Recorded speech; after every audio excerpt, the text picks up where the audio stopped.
FIFA ലോകകപ്പിൽ ഇംഗ്ലണ്ടും ക്രൊയേഷ്യയും knockout ലക്ഷ്യമിട്ട് പോർച്ചുഗൽ കൊളംബിയയെ നേരിടുകയാണ്. അർജന്റീന ജോർദാൻ മത്സരം രാവിലെ 7:30. അർജന്റീനയുടെ ആദ്യ 11-ൽ മെസ്സി ഇല്ല. അനിൽ വാസുദേവ് ചേർന്നുണ്ട് വേൾഡ് കപ്പ് ഡെസ്കിൽ നിന്ന് വിവരങ്ങളുമായി. Anil, good morning. ഒരു വശത്ത് കളി പുരോഗമിക്കുന്ന മത്സരത്തിൽ നിന്ന് തുടങ്ങാമെന്ന് തോന്നുന്നു. പോർച്ചുഗൽ കൊളംബിയ മത്സരത്തിൽ പോർച്ചുഗൽ വിയർക്കുകയാണോ? Good morning Gokul. Good morning Suresh. പറഞ്ഞതുപോലെ തന്നെ പോർച്ചുഗൽ വിയർക്കുകയാണെന്ന് പറയേണ്ടിയിരിക്കുന്നു. കൊളംബിയ നന്നായി കളിക്കുന്നുണ്ട്. പ്രത്യേകിച്ച് കിട്ടിയ അവസരങ്ങളൊന്നും തന്നെ പോർച്ചുഗലിനെ ഇതുവരെ മുതലാക്കാനുമായില്ല. അതിലേറ്റവും പ്രധാനപ്പെട്ടത് ബ്രൂണോ ഫെർണാണ്ടസിന് കിട്ടിയ ഒരു സുവർണാവസരം ആദ്യ പകുതിയിൽ നഷ്ടമാക്കിയതാണ്. ഇപ്പോൾ മത്സരം 78-ാം മിനിറ്റിലേക്ക് എത്തുമ്പോൾ ഇരു ടീമുകൾക്കും ഗോൾ നേടാനായില്ല. ഗോൾ രഹിതമായി മത്സരം മുന്നേറുകയാണ്. ഈ ഒരു മത്സരത്തിൽ ജയിക്കണം പോർച്ചുഗലിനെ സംബന്ധിച്ചിടത്തോളം. കാരണം ഗ്രൂപ്പ് ചാമ്പ്യന്മാരാവണമെങ്കിൽ അവർക്ക് ജയം കൂടിയേ തീരൂ.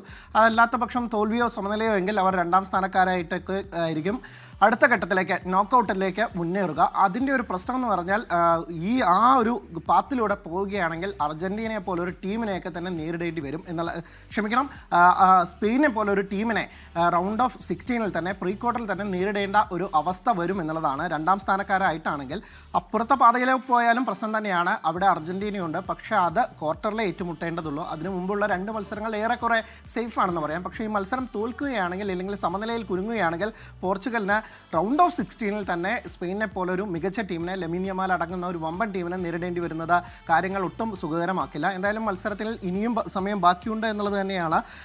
80-ാം മിനിറ്റ് എത്തിയിട്ടേ ഉള്ളൂ. ഇനിയും 10 മിനിറ്റുള്ളിൽ ഒരു ഗോൾ അടിച്ച ഗ്രൂപ്പ് ചാമ്പ്യന്മാരായി മുന്നേറാം എന്ന് തന്നെയായിരിക്കും പറങ്കിപ്പടയുടെ ശ്രമം, അല്ലെങ്കിൽ അതിനായിട്ടുള്ള ശ്രമങ്ങൾ തന്നെയായിരിക്കും ഉണ്ടാവുക എന്നത്.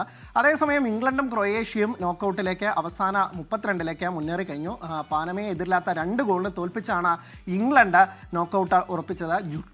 ജൂഡ് ബെല്ലിംഗ്ഹാമും ക്യാപ്റ്റൻ ഹാരി കെയ്നുമാണ് ഗോൾ അടിച്ചത്. ക്രൊയേഷ്യ ആവട്ടെ അവരും 2-1 ജയത്തോടുകൂടി ഗാനയ്ക്കെതിരെ നോക്കൌട്ട് ഉറപ്പിക്കുകയാണ് ഉണ്ടായത്. ഗ്രൂപ്പിലെ 2ാം സ്ഥാനക്കാരായിട്ടാണ് അവരുടെ മുന്നേറ്റം. പീറ്റർ സുസിച്ചും ഒപ്പം തന്നെ വ്ലാസിച്ചുമാണ് ക്രൊയേഷ്യക്കായി ഗോൾ നേടിയത്.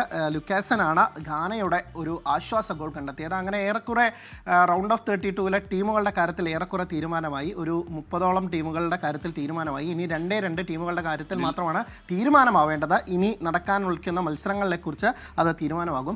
അവസാന കാര്യങ്ങളിലേക്ക്, അതായത് അർജന്റീന ഗ്രൂപ്പിൽ സമ്പൂർണ്ണ ജയം ലക്ഷ്യമിട്ടുകൊണ്ട് ഇറങ്ങുകയാണ്. 7:30-ക്കാണ് ജോർദാനെതിരായ മത്സരം. അതിൽ നായകൻ ലിയോണൽ മെസ്സിക്ക് ആദ്യ 11-ൽ അവസരമില്ല. അല്ലെങ്കിൽ അദ്ദേഹത്തിന് മത്സരം നേരത്തെ തന്നെ നോക്കൌട്ട് ഉറപ്പിച്ചതിനാൽ അർജന്റീനൻ ക്യാപ്റ്റനെ മാറ്റി നിർത്തുകയാണ്. അദ്ദേഹം 2ാം പകുതിയിൽ എത്തു. അദ്ദേഹം തന്നെ ആവശ്യപ്പെട്ടിട്ടുണ്ട് ഇനിയും ദീർഘ സമയമുണ്ട് അടുത്ത നോക്കൌട്ട് മത്സരത്തിന്. അപ്പോൾ കായികക്ഷമത നിലനിർത്താൻ തനിക്ക് കളിക്കണമെന്ന് ആവശ്യപ്പെട്ടു ലിയോണൽ മെസ്സി. അതുകൊണ്ട് മാത്രമാണ് അദ്ദേഹത്തെ ടീമിൽ ഉൾപ്പെടുത്തിയത് പോലും. അല്ലെങ്കിൽ അദ്ദേഹത്തിന് വിശ്രമം നൽകാനായിരുന്നു കോച്ച് ലിയോണൽ സ്കലോണിയുടെ പ്ലാൻ ഉണ്ടായിരുന്നത്. ഈ ടീമിലേക്ക് വന്നാൽ ഹൂലിയൻ അൽവാരസും ലൗട്ടോറോ മാർട്ടിനസും മുന്നേറ്റത്തിൽ ഇറങ്ങുന്നു. 2 സ്ട്രൈക്കർമാരെയും കളിപ്പിക്കുന്നു എന്നുള്ളത് വലിയ പ്രത്യേകതയാണ്. ഒപ്പം തന്നെ ജൂലിയാനോ സിമിയോണിയും ലോ സെൽസോയ്ക്കും ലോകകപ്പ് അരങ്ങേറ്റത്തിന് അവസരം ലഭിക്കുന്നു എന്നതുകൂടിയാണ് അർജന്റീന ടീമിലെ വിശേഷങ്ങൾ. ഗോകുൽ, സൂര്യശ്രീ. ശരി, അനിൽ വാസുദേവാണ് ഇപ്പോഴത്തെ മത്സരങ്ങളുടെ ഇനി വരാനിരിക്കുന്ന അർജന്റീന മത്സരത്തിന്റെ അപ്ഡേറ്റ്സ് നൽകിയത്.